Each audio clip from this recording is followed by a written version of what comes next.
کسی کو اداس پاؤ تو نصیحت کرنے کے بجائے اسے سن لیا کرو، احساس سے، محبت سے، بنا کسی غرض کے۔ اگر دنیا فتح کرنا چاہتے ہو تو اپنا لہجہ دھیما رکھو، کیونکہ لہجے کا اثر تلوار سے بھی زیادہ ہوتا ہے۔ جب بھی تم چاہو گی تمہاری دعا عرش تک پہنچے اور مستجاب ہو جائے تو پہلے اپنے والدین کے لیے دعا مانگو۔ جو انسان یہ سمجھتا ہے کہ اللہ جو کرتا ہے وہ ہمارے لیے بہتر ہوتا ہے، وہ کمال کا ایمان رکھتا ہے۔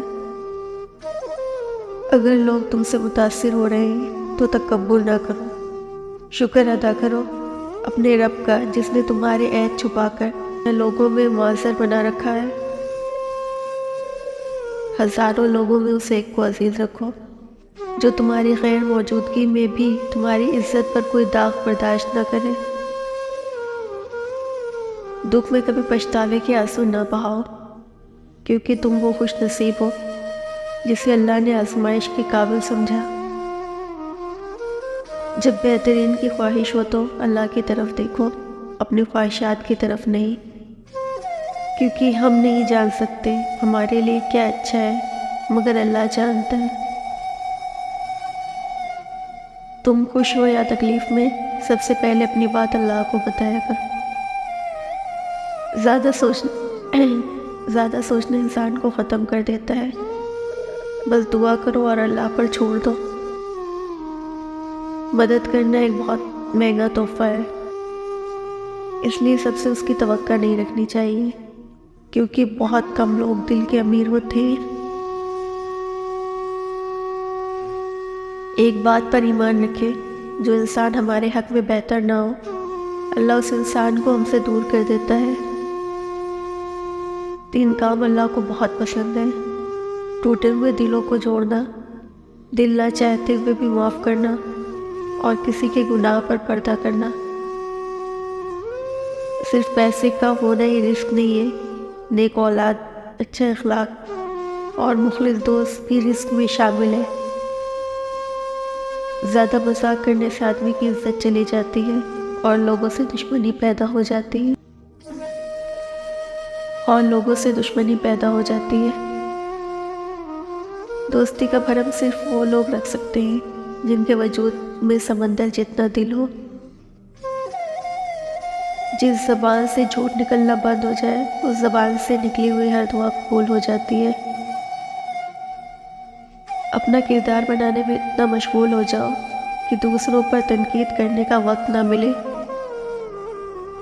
زندگی تھکا دینے والی چیز ہے، اور جب تم تھک جاؤ تو اپنے رب کو یاد کر لو، کیونکہ سکون تو صرف اللہ کے ذات میں ہے۔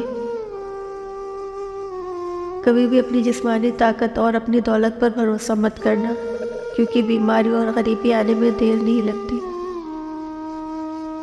جب تم نماز نہیں پڑھتے تو یہ مت سوچو کہ وقت نہیں ملا، بلکہ سوچو کہ تم سے ایسی کون سی خطا ہوئی کہ اللہ نے تمہیں اپنے سامنے کھڑا بھی پسند نہیں کیا۔ جس انسان کی جان نکل جائے وہ زندہ نہیں رہتا، لیکن جس انسان کا احساس نکل جائے وہ انسان ہی نہیں رہتا۔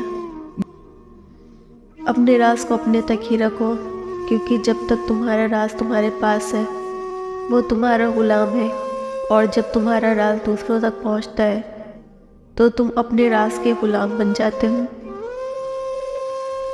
اپنی خوشی کے لیے دوسروں کی خوشی خاک میں مت ملاؤ، تمہاری وہ خوشی بیکار ہے جس کے پیچھے کسی کے آنسو ہو۔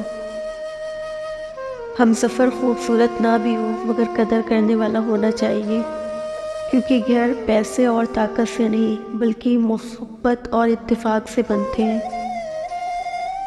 کسی کے گھر جاؤ تو اندھے بن کے رہو، اور باہر نکلو تو گونگے بن کے نکلو۔ سب سے پہلی عبادت یہ ہے کہ انسان مصیبت میں صبر کر کے اللہ تعالیٰ کی طرف سے مدد کا منتظر رہے۔ اپنی سوچوں کو پانی کے قطروں سے زیادہ شفاف رکھو، کیونکہ جس طرح قطروں سے دریا بنتا ہے اسی طرح سوچوں سے ایمان بنتا ہے۔